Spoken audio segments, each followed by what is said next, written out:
my second session in the morning. I very much appreciate that. I'll make it well worth your time. Good morning.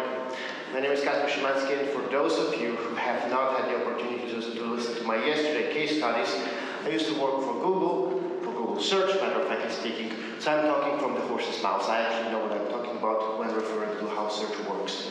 Please feel free to ask any questions that you have where you didn't get a qualified answer yet. That's what I want to say about myself. I would prefer to... No, we don't. There's a little bit of latency. If this was a shooter, I would be dead by now.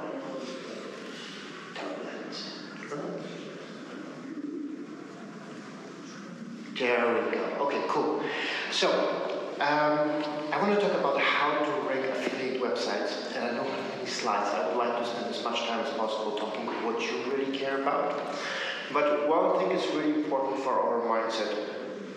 Google is completely indifferent.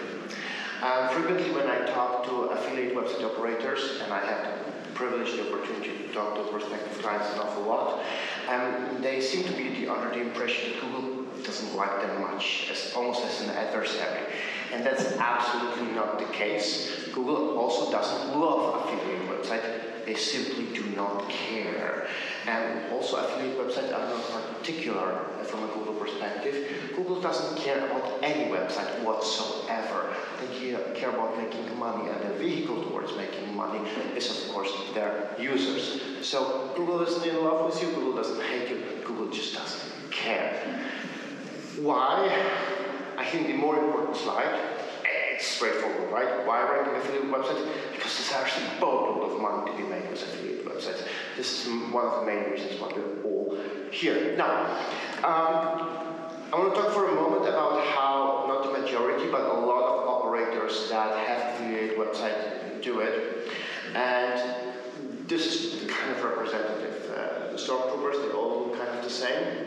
But this is, I want to say that the practices that are described here, or that are manifested here, and a couple of slides that follow, are widely applied across board, meaning the sites are frequently, I want to say, rather indistinguishable from each other. Very, very, very often, when I start the conversation, it turns out there is no real brand. As in, there is a generic logo, there is a generic domain name, and there is, of course, an organization, a legal entity behind it. But it's not the Amazon, or it's not another big web that you can think of in terms of being recognized as a real brand, which is a factor in the conversation. The websites are very often templated. There's nothing wrong with a template. WordPress being a great example, right? WordPress is a fantastic template that, from a technical perspective, I digress for a moment, from a technical perspective, WordPress can be an excellent vehicle, an excellent CMS, because it's by default very advanced in terms of technical SEO. And it's nothing wrong with using a template, but if you run 100 or 1,000 or 10,000 websites, and they're all no-brand websites, they're all completely templated and look the same, it's going to be harder and harder to be loved by Google. The main content. Have you ever opened a bunch of client websites side by side and they kind of all look the same? Like literally the same, because the content, the main content, the above-fold content, that's exactly the same kind of affiliation, be that iGaming or something else. Not distinguishable whatsoever. Again, this is a roadblock. Content freshness. The favorite of some people is to have content and to change the dates periodically. Just the dates, just the publishing dates. Yeah, that's not really fresh content. That's changing the publishing date. It can, of course, fool Google to some extent, but not on a regular basis. It's not going to give us a competitive advantage. So what do? We do supplemental content, right?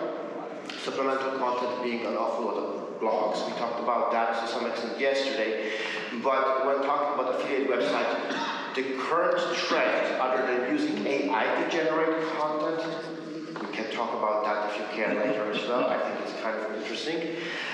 People do use news, as in operators try to get their foot into Google News, try to compete with the CNNs and NSBCs out there and try to demonstrate that they're a news publisher, which is obviously very, very difficult because we're talking about most of the time compact operations without an editorial team. So getting editorial, real news out there is really, really hard, meaning that news that is being published tends to be really low quality content. And of course, everybody is building links, right? I mean, let's face it, this is an affiliate industry, so everybody is building links, and I love that slide because this is literally what's happening, right? So we keep doing it month after month, quarter after quarter. It's throwing good money after bad because you can never, with 100% accuracy, tell whether it's going to work or not. And frequently it does work. I can absolutely give you that. This is building links for page purposes. It can work, but it can also majorly backfire. And of course, it's binding a lot of your resources, financial resources, because you can simply stop. This is something that is a major part of the operation.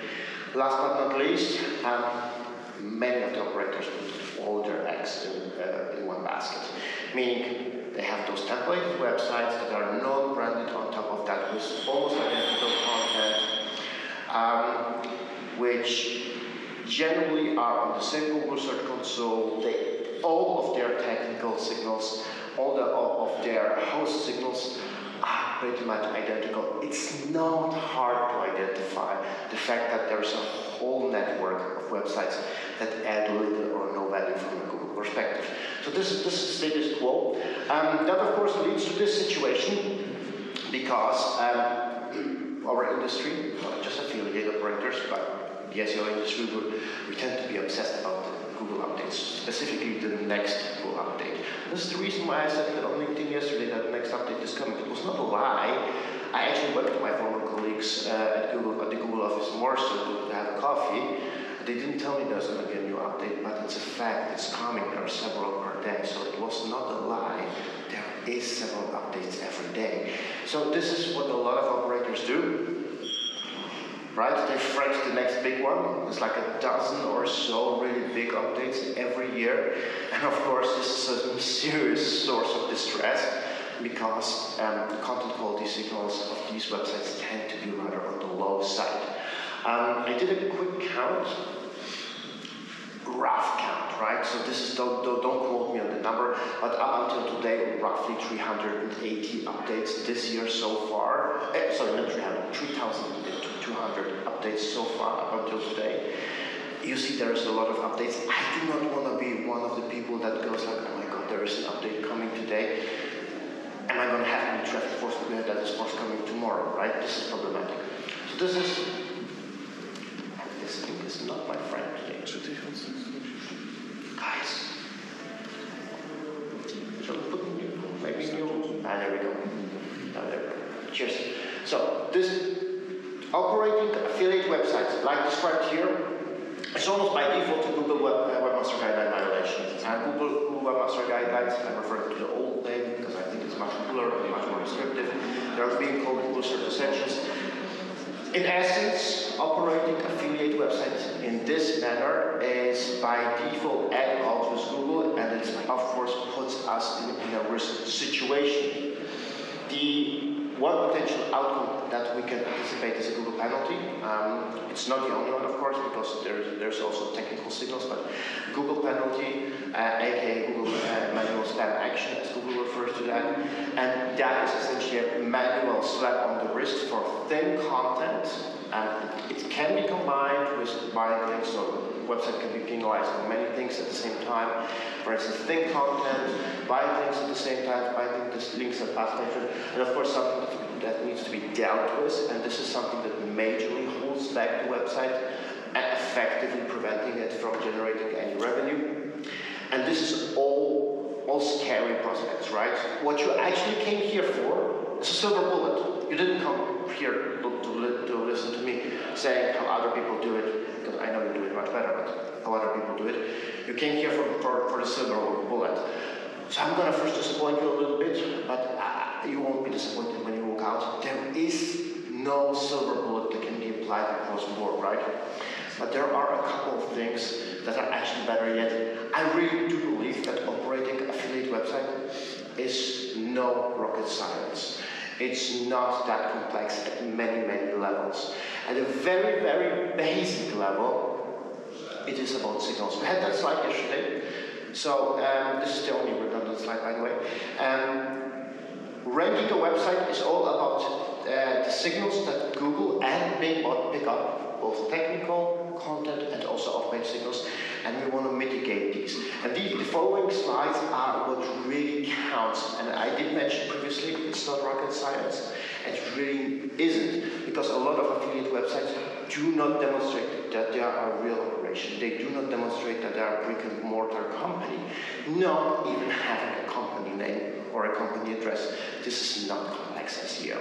This is one landing page or part of the About Us page that says, we are the company registered in Cyprus or Malta most of the time, and this is our address. This is part of the conversation. It's as simple as that. No rocket science here. Real people. There are two versions of demonstrating that the company is a real thing, and not having any photos of the team is, of course, not increasing trust signals. But at times there would be actually avatars, like Simpsons-style avatar, cartoonish-style avatars, or no photos, or stock photos. I love those, the ones that use stock photos, showing our team. This, of course, is a stock photo. Don't use a photo like that. If you are to use a real photo, you're demonstrating we are a real business. We stand up for what we're doing. Again, this is extremely basic. This is no rocket science. This is something that can be slapped on the website, and thereby we're showing Google we are real. We are the real thing. Now, unique images. I did talk about stock photos. The majority of the operators that I have the opportunity talking to does utilize stock photos at some point in time. And of course, this is part of the content quality conversation. Content quality refers to actual written words, to possibly the data being used, but to a large extent also to the images being utilized on the website. On the news section, if you have one, on the blog section, if you happen to have one, but also the main section, where the actual revenue is being generated. Now, whatever stock photos are being used, these are of course being used across the web. So if we use stock photos, that reduces content uniqueness. Don't use stock photos. If you have a lot, try to get them unique from a photographer. If you only have a handful, this is something that can be outsourced. Send a trainee, send an intern, have them some photos being taken. I recently talked to someone who had a website about airports.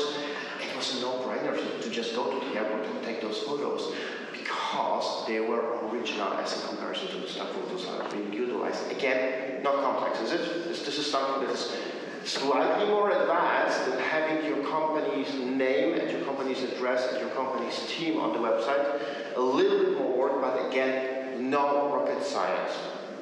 Evergreen content. Changing the date on content doesn't make it evergreen.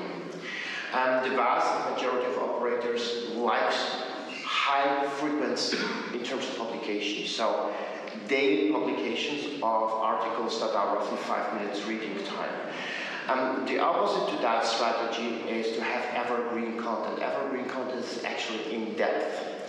It's harder to write, much harder yet to generate with AI. AI is a separate topic. It's actually the correct term is LLMs because there is no AI out there. But evergreen content, in-depth content that people actually care to read is not something that can be generated on a daily basis, and that's perfectly fine. If you can pick and choose, if it's up to you, you are much better off having a handful of in-depth articles rather than daily publications of a couple of hundred words that essentially are fluff. Evergreen, much, much better. Real authors, similar along the lines of having your team out there with their photos, at least for the management or the ownership people, have real authors. Very hard to simulate, isn't it? I mean, people think, I can simulate authors. I'm going to say it's the editorial team. I love the editorial team as an author. That's not an author. That's no one, right? That means no one wants to stand up for the content because probably it's so rubbish that they're actually ashamed to have their name attached to it. On the opposite of that is, of course, having a fake author, which I do not recommend doing because real authors have an online personality. They have LinkedIn accounts, they may have X accounts, Twitter accounts, they may engage, they may publish somewhere else. That's real authors, including a bio, including their credentials, where they're coming from, where their experience is coming from.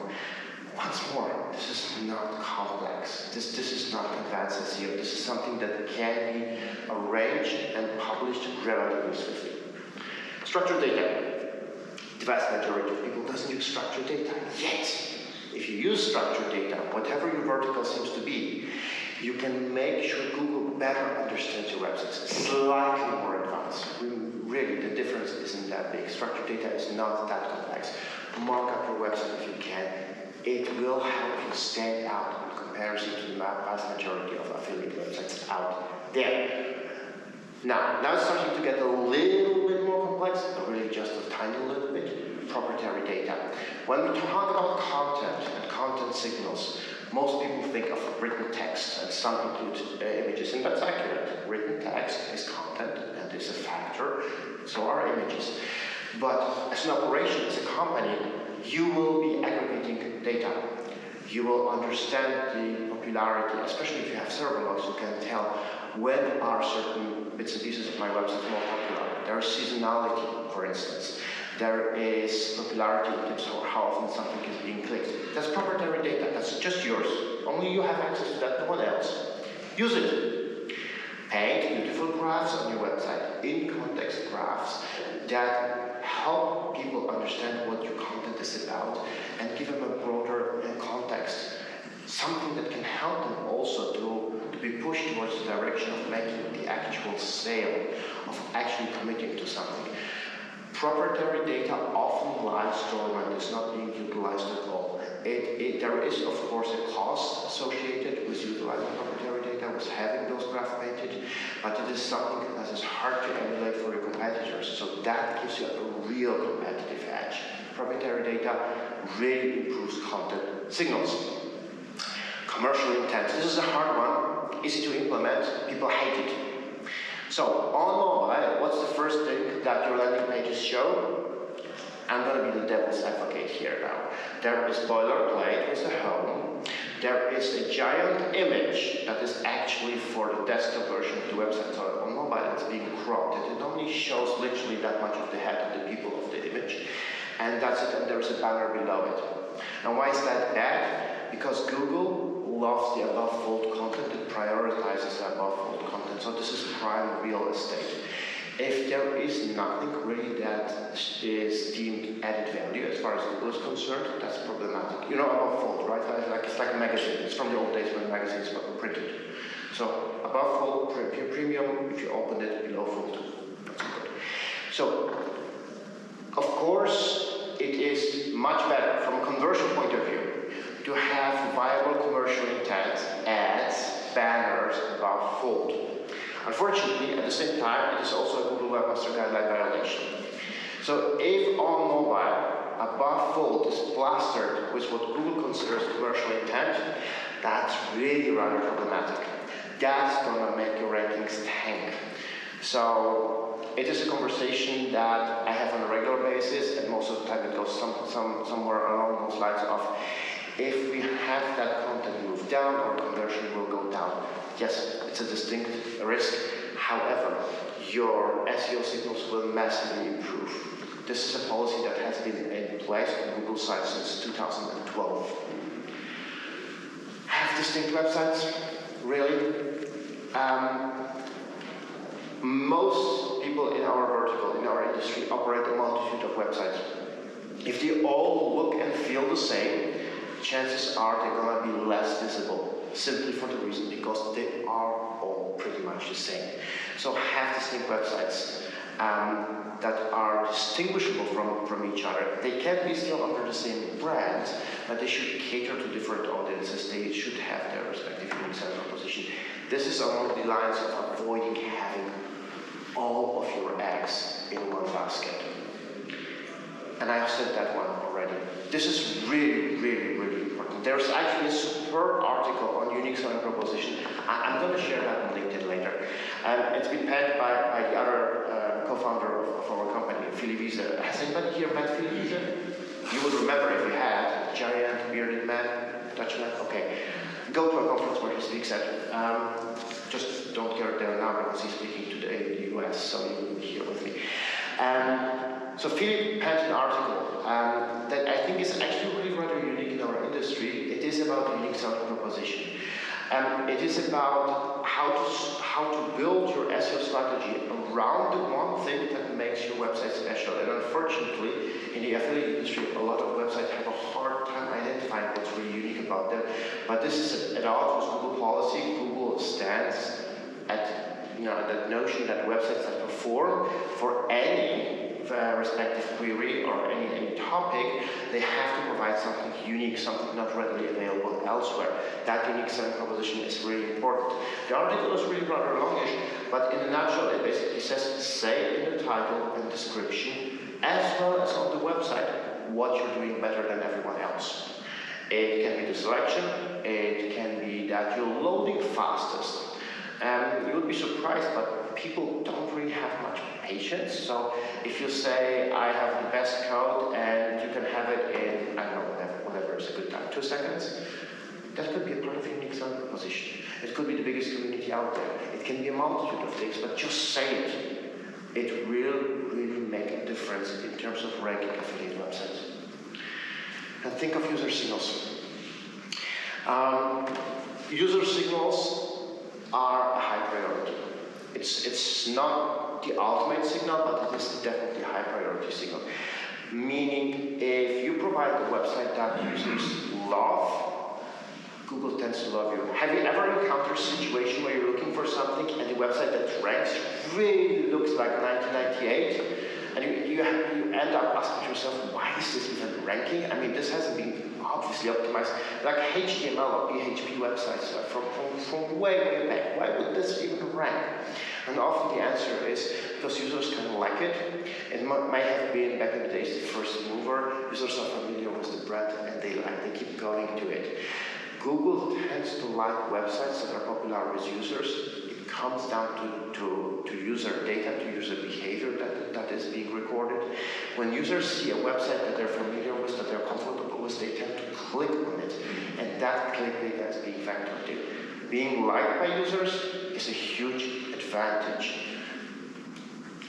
And I have 2 tips, because I can't give you a silver bullet, but I want to get as close as possible, and then we can switch back to questions, your questions, or I end up asking questions. So, if you didn't like anything I said so far, if you say, this is too simple, I don't like it, this is stupid, fine, I accept that. Let's agree to disagree. But I want to give you something that is really actionable. We had this conversation yesterday, so I won't expand on it. Every other factor being roughly the same, speed is as close as it gets, performance is as close as it gets to a silver bullet. Meaning, when there is a multitude of websites competing for the same vertical, for the same queries, and they are roughly the same, the faster websites tend to win. So if you can't do any or won't do any of the other things that I talked about, make sure your website loads faster than your competitors. That will give you the advantage, most likely. And do an aspirational SEO. The other thing that I hear quite a lot is we reached the silver ceiling. Google won't give us any more traffic. We have our limit. Nothing like that exists. Websites that are successful frequently can be by far more successful if they streamline their signals, if they make their signals consistent. If you haven't done an audit, you don't have to outsource that to an external party. You can do it in-house. Use the tools available out there. Tap into all data available. Use Google Search Console. Use Bing Webmaster Tools. This is all free data. Apply commercial solutions such as Lumar, OnPro, Botify, Screaming Frog. Use these not all at once in sequence. You don't want to break down the traffic, or at least you don't want to slow down the website for users. See what those tools have proposals for an output and what they highlight, what they red flag. Compare that data, have a look. Frequently, it is very, very hard to look. There is a very cold look on the websites that you work on every day. I see that every day. Those teams that work on the websites, they may not be particularly attached to it, but they work on these websites and they kind of like them. And it's like with your children, you don't see the flaws in your children, right? So it's really important to have third-party input, or at least third-party tool input, to figure out what is it that doesn't work ideally. Can we improve it? It will work to your benefit. We can stick to the slide. I have backup questions, frequently asked questions, different questions than yesterday. But of course, I'm most interested in talking what you want to talk about. So whether it is the Google data link that you want to talk about, LLMs, AI, something else altogether, as long as it's SEO, I'm here for it. Please do not hold back, shoot. If anyone dares, I know it's early. Yes, thank you for breaking the ice. Yeah, you mentioned using photos of real photos. Yes. Were you referencing specifically using the real photos for the team page, or just any sections of the website? Preferably both. It's a fair question, and sometimes it's a little bit problematic because some teams don't like it. Some people don't feel comfortable putting their photos out. This is the reason for using kind of cartoonized characters. But if you happen to be the website owner or the operator, essentially if it's your baby out there, and at least your photo, so you know, like a nice smiling photo, not that party photo. Do you still have photos?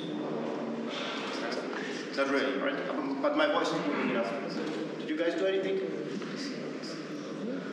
Have you guys been playing around with the cables? And you can still hear me, right? Yeah. Okay, it's one advantage of having voice. So, to answer your question in short, it's preferably both.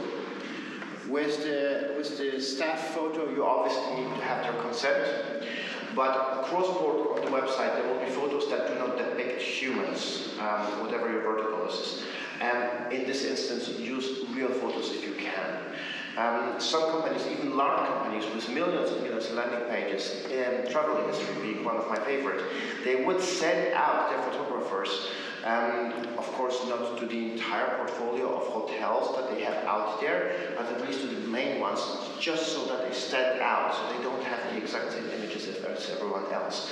There is a cost attached to it, it tends to pay off. Thank you. Anyone else there? Yeah. Anyone else there? More about the LLM content? AI. Thank you. Okay. I'm not putting myself here in the best corner if I'm not an LLM fanboy, am I? Let's be honest about it. So, first some honest talk. AI doesn't exist, right? I mean, it's for marketing, naming, it's phenomenal. It's fantastic. You're basically buying the Terminator, right? Except it doesn't have compassion. It cannot create an original joke. It's not sentient. Okay, so it's not artificial intelligence. It's large language models. Huge amounts of data that can be utilized to create something that gives the resemblance of new content, if we happen to be talking about content. And don't get me wrong, I see advantages to it. In terms of software development cycles, AI is fantastic. It's reduced software development cycles for us probably by 90%. So there is clear use case to apply AI to speed up operations, to be more efficient, to be more cost effective. For that, please go ahead and use it. For editorial purposes, and this is a safe place, it's being recorded, the honest answer is shit in, shit out. And this is not just an AI or LLM problem. So the internet, as much as it has liberalized producing content, publishing content, it also led to a lot of supplemental content being created. The famous Best Pizza in New York, I post-board on any website with no regard whether it's about New York or pizza. So there's been boatloads of low-quality content being spun before LLMs, right? Now that has been crawled and it's being utilized over and over and over again. Effectively, LLM created content is being used to create more LLM content. Try looking for something pretty trivial using one of the solutions out there. Often it returns phenomenal results, and sometimes the results are just blatantly stupid and just factually impossible. Same happens to Google, by the way. That's a different story.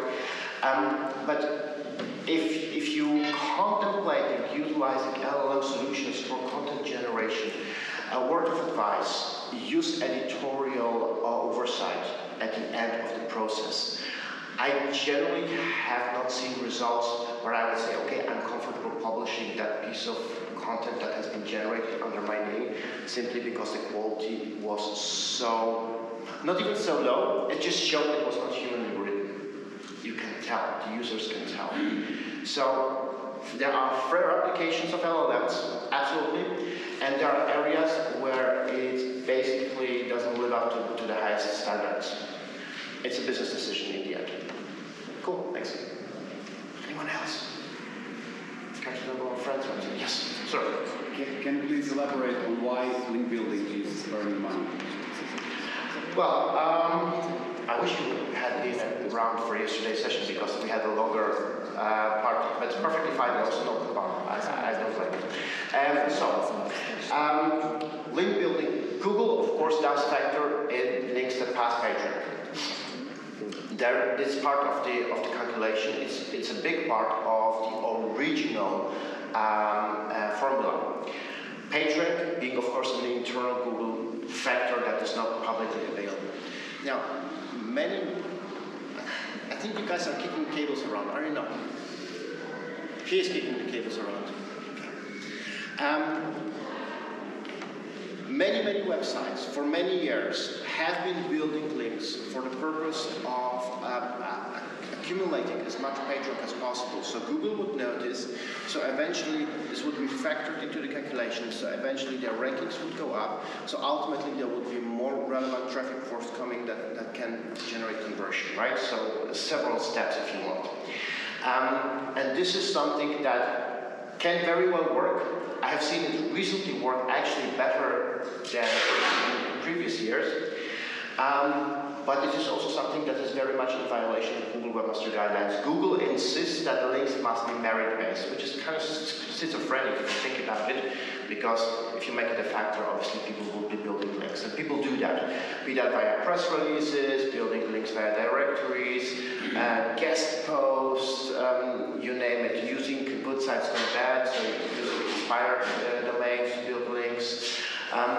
There's a whole industry around it, okay? But it's fundamentally at odds with Google, and those links that tend to be built, they are on the lower quality side of links in terms of the content, the on-page content, the editorial content, where else they link to. Because if you link to cheap Viagra, cheap insurance, and travel to Paris, this is obviously a very wide spread of topics, probably not the best on-topic website. There are startpagina's. Anybody from the Netherlands here? No one? Okay, so startpagina's is a Dutch term for directories, yet another example of how people build links. So this is in violation with Google guidelines.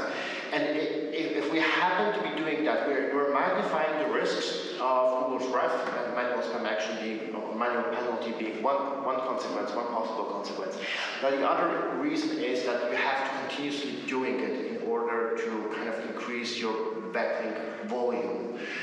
So it's throwing more and more and more money on the bonfire, and it's not a long-term sustainable solution, because that money will be missing eventually, that budget will be missing for the technical setup, for the content at some point. It's kind of akin to comparing renting to building a house. Link buying is kind of like renting, and you want to probably invest into something solid as in building a house. So my recommendation often is to indeed deprioritize link building, or build links for PageRank purposes, not necessarily cheaper, but you can measure the return of investment. So you build links for traffic rather than PageRank, but to really focus on technical signals to really focus on performance and content, because the vast majority of websites out there does not have many links. Some have none, and they still rank.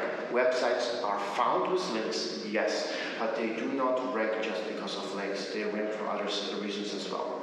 This is a very long answer to your question. I hope that's okay. Any other questions?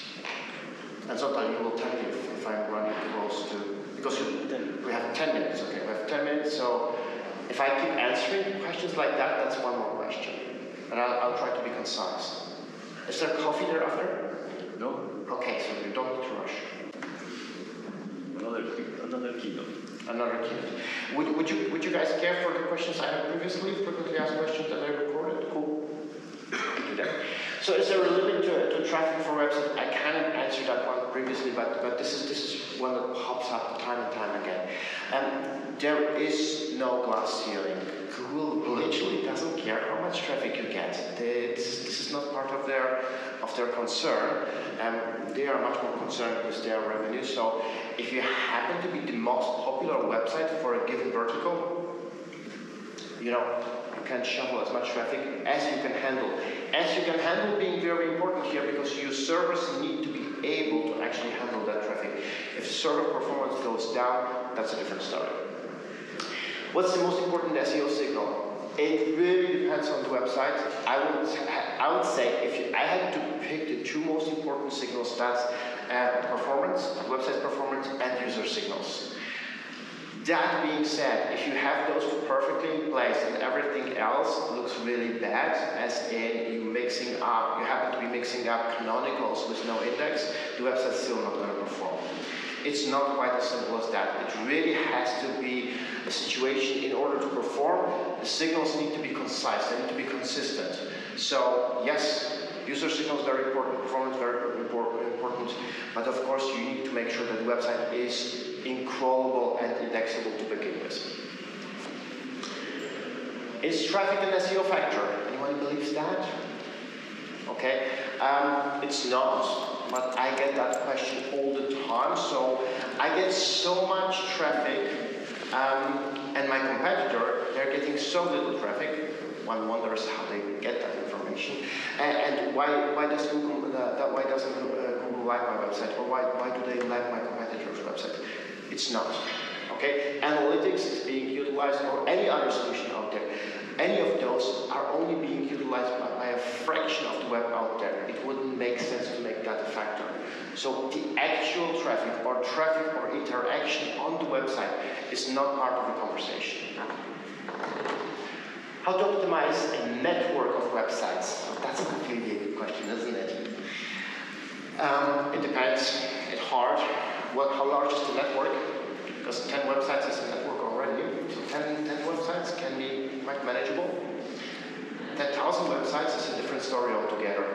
The more websites there are out there that need to be optimized from an SEO perspective, the harder it gets. Because it's difficult to have a unique selling proposition across the board for a multitude of websites. It's difficult to give them respective unique selling proposition and their brands. The brand can be applicable across the board, but the more websites we have, the more resources we need to pour into making them unique enough so Google loves them. And that was the last question, and that is of course my favorite slide. So now, unless you're really craving caffeine, you start asking your questions. Unless you have any questions, I ask questions. You have one? Yeah, of course. In regards to this mini-net that you can create Yes. on the website, we have about 10 news websites, and we have 2 of them that are feeding the content and doing a circle. So the content is being disseminated across more than one website? Yeah. And we had on the main website, European Gaming, we had about 7,000 visitors per day. And I asked somebody if we're doing this correctly with the RSS feed. And they said we need to do canonical links on the other website. But this website, actually, with the listing, has cost us the drop to 2,000 visitors after that. But now it's back to 6,000. But for 6 months, the ranking and everything dropped on the main website because we added canonical on the other ones. So this is legitimate advice, actually. If there is content, I'm just going to paraphrase it so everybody hears it, and also for recording. If there is content, the same kind of content being published across multitude of websites, And the source, and the web, on the secondary websites, there's a link to the source. and they're being cross-linked, that of course comes down to content uniqueness, and ideally, if we do everything by the book, we shall utilize the cross-domain canonical element to tell Google we have that very same content across a multitude of websites, but that's the one I'm going to rank. And with affiliate websites, of course, content uniqueness being an issue. If you have the exact same content across a multitude of websites, you use cross-domain canonical, and Google embraces it, Google trusts it. Canonical is a recommendation Google doesn't have to follow it 100% if they think it's actually wrongly implemented. But if they follow it, only the canonized website will rank. So this is, again, this comes down a little bit to a business decision, because if I have 10,000, let's take 1,000 websites, and all are canonized to just one, then I can equally well only run one website, right? It really depends. It depends on the individual situation, on the volume of websites, on their respective unique selling propositions, and on the setup, also on the risk levels that one is comfortable with while operating these websites. Thanks, Tom. Yes. You're my best friend today. Yes, I just have too many questions. That's good. So on the one hand, you said that traffic is not an SEO signal, Yes. but previously you said that Google likes what people like. Yes, that's a good question. How does this? Okay, so the traffic is not a factor. User behavior is. So when we type in a query, we're confronted with a set of results, and in a split second, it doesn't matter what we're looking for, but for the sake of the argument, we're going to take a book. I'm looking for a book. I'm looking for a particular book. I'm presented with a set of results. In a split second, I'm picking and choosing a book. Most likely, the set of pages that is ranking, that is competing against each other, they're all offering the same book. But in a split second, as a user, I'm picking one. Most of the time, I would make my decision based on familiarity with the brand. So if I know the brand, the website's brand, I may click on it because I'm familiar with it. And of course, on the title and description, if it promises the book I'm looking for. Hint, by the way, if the title says this book is not available, that's not going to boost your CTR, which happens quite a lot, not just in reference to physical documents or to physical products. So I'm clicking, as a user, I'm clicking on that result, right? I end up on the landing page, which loaded really, really fast. I'm happy so far, and then it has the book in place. What do? I purchase the book, and I'm done. What happens if the page loads really slowly, or the thing I've been looking for is not there? I would go back to Google search. I would look for another result, or maybe refine the query. Google would record that on the individual scale. It's of no consequence whatsoever. If the data is aggregated, it is hugely consequential. Because Google looks for user behavior. What do we click on for relevant query, and how do we behave thereafter? Meaning we want to live up to user expectation. We want to first put our best foot forward. We want to make sure that we say, this is what you've been looking for, and click here now because of. And then we want to live up to that expectation. That is how user signals can be improved. What happens on the actual landing page, ultimately, whether people purchase the book or whatever, purchase whatever is being sold on that landing page, Google doesn't care for that. They only care about that interaction within SERPs. So CTR is a big thing, and this is not data that we can easily access because Google doesn't share that data, not even with the website operator. So improving that is not quite that trivial, but there is a way to go about it. And a very good entry point is Google Search Console, because it's easy to sort the ranking landing pages by the huge volumes of impression and very low CTR. So once we do that, we can already tell, all right, I have 1 million impressions in 16 months for a particular landing page and 0.1 CTR. What do you do next? It doesn't matter what you do, as long as you do something, because you can hardly go from 0.1 CTR lower. So change that title, change that description. Try to boost it up a little bit. It's still as low-hanging fruit as it gets. Picking up that traffic that is already there, making sure that it generates impressions, that it generates clicks, is really rather something that a lot of people could be doing, but they don't. This is how you can improve your user signals. This helps. This is actionable enough. Anything else? Guys? Well, you've been a wonderful audience. Thank you for showing up this early morning. I appreciate that. Anyone wants to talk in private, I'll stick around. Other than that, let's enjoy the second keynote, and thanks for having me. Thank you very much.